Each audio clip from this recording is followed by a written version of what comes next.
Hello my dear students, welcome back to Neelam's Academy. I hope आप सब अच्छे होंगे और अपनी तैयारी लगातार कर रहे होंगे।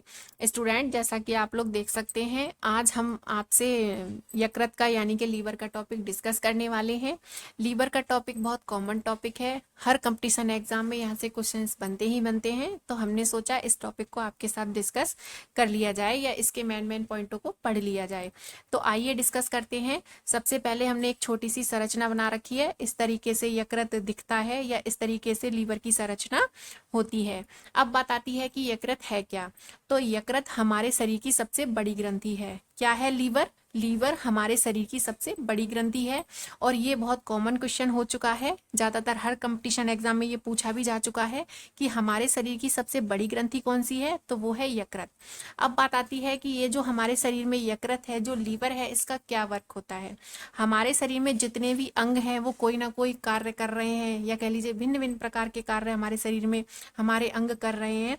तो उसमें से जो लीवर है, इस लीवर का क्या कार्य होता है हमारे शरीर में, तो ये पित्तरस का निर्माण करता है। ये क्या करता है? बाइल जूस को बनाने का निर्माण करता है। अब अगर आपसे क्वेश्चन पूछा जाए कि बाइल जूस का निर्माण कहाँ पर होता है, तो वो कहाँ पर होता है? लीवर में।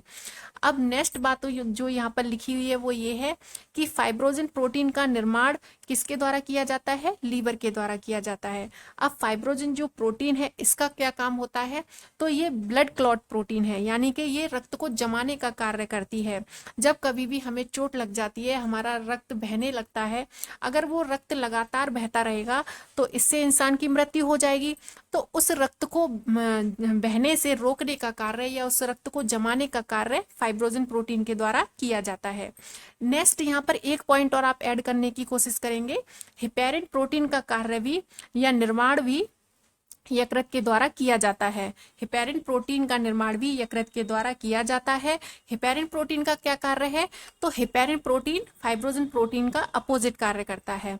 हमारे शरीर में जो लगातार रक्त बह रहा है वो किसके द्वारा बह रहा है? हेपेरिन प्रोटीन के कारण ही हमारे शरीर में लगातार रक्त बह रहा है।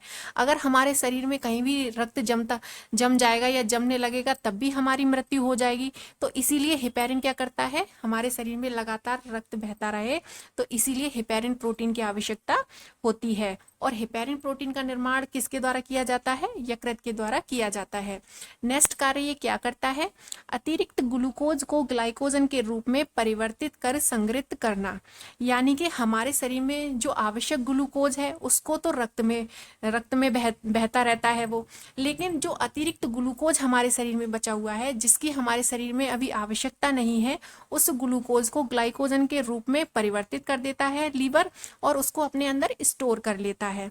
लेकिन बाद में अगर हमारे शरीर में एनर्जी की कमी होने लगती है, ग्लूकोज की कमी होने लगती है, तो उसी ग्लाइकोजन को ग्लूकोज के रूप में दोबारा परिवर्तित कर देता है और हमारे शरीर में ग्लूकोज की पूर्ति कर देता है, जिससे कि हमारे शरीर में एनर्जी बनी रहे और लगातार हम अपने कार्य करते रहें।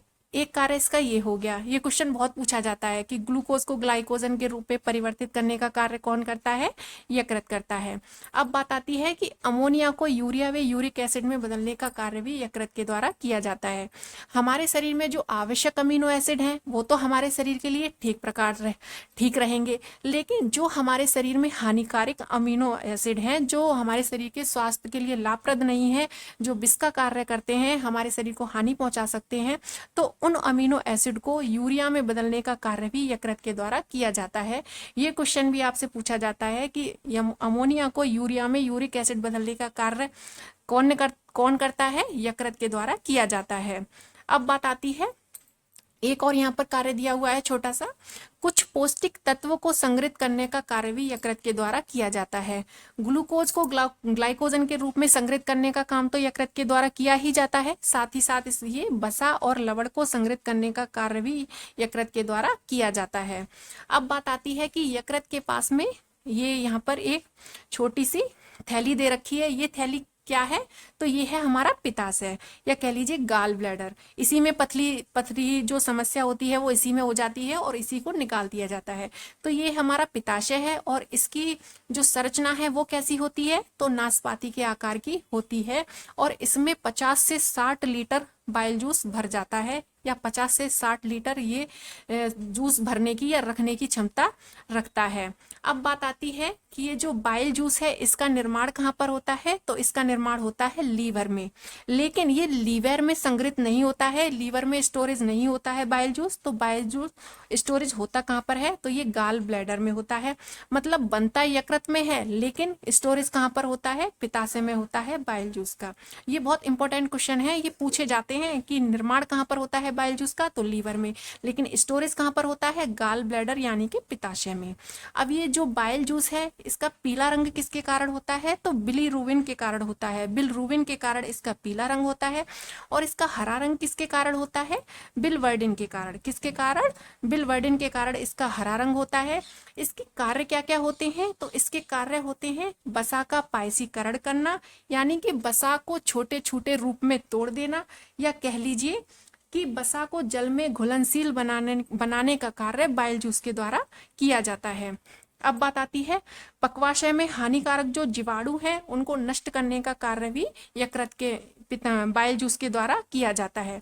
जब भोजन क्षारीय बन जाएगा, ये बात यहाँ पर लिखी हुई है कि पक्वाशय में आए भोजन को क्षारीय बनाना। जब भोजन क्षारीय बन जाएगा तो उसमें जो उपस्थित जीवाणु हैं जो हमारे शरीर के लिए हानिकारक हैं, सूक्ष्म जीवाणु, उनको नष्ट करने का काम बाइल जूस के द्वारा किया जाता है। अब यहाँ पर बात आती है कि बाइल जूस एक दिन में बनता कितना है, प्रतिदिन कितना बनता है, तो 500 से 700 ग्राम हमारे शरीर में बाइल जूस डेली प्रतिदिन बनता है। ये आंकड़ा थोड़ा आसपास का भी हो सकता है, ये आपके ऑप्शन में या क्वेश्चन के आधार पर डिपेंड कर सकता है। किसी किसी में दे रखा होता है कि 400 से 800 ग्राम हमारे अंदर बाइल जूस बनता है, और किसी किसी में दे रखा है 500 से 700 ग्राम हमारे अंदर प्रतिदिन बाइल जूस बनता है। नेक्स्ट बात आती है कि इस बाइल जूस का जो पीएच मान है वो कितना होता है, 7.8 होता है। कितना होता है, 7.8 होता है। और बाइल जूस होता कैसा है, क्षारीय होता है। ये भोजन को क्षारीय बनाने का कार्य करता है। जब भोजन हमारे आमाशय में आता है तो वो कैसा हो जाता है, अम्लीय हो जाता है। लेकिन जैसे ही वो पक्वाशय में पहुंचता है तो भोजन कैसा हो जाता है, क्षारीय हो जाता है। और उसको क्षारीय बनाने का कार्य करता कौन है, तो बाइल जूस इसको क्षारीय बनाने का कार्य करता है। बाइल होती क्या है, तो बाइल नष्ट हुई आरबीसी के अपशिष्ट पदार्थ होते हैं। जो अनुपयोगी आरबीसी हैं, रेड ब्लड सेल्स हैं, उन्हीं को हम क्या कहते हैं, बाइल कहते हैं। तो बाइल नष्ट हुई आरबीसी के अपशिष्ट पदार्थ होते हैं। तो उम्मीद करते हैं कि आपको जो भी समझाया गया है वो आपको अच्छे से समझ आया हो कि यकृत लिवर क्या है, इसके कार्य क्या क्या हैं। तो यहाँ से ही आपके एग्जाम में इस तरीके से क्वेश्चंस पूछे जाते हैं, तो आपको बहुत हेल्प मिलने वाली है आप अगर इसको पढ़कर जाएंगे। और नेक्स्ट वीडियो आपको जल्दी प्रोवाइड करा दिया जाएगा। तब तक के लिए खुश रहें, मस्त रहें, स्वस्थ रहें, लगातार अपनी तैयारी करते रहें। और थैंक यू स्टूडेंट्स।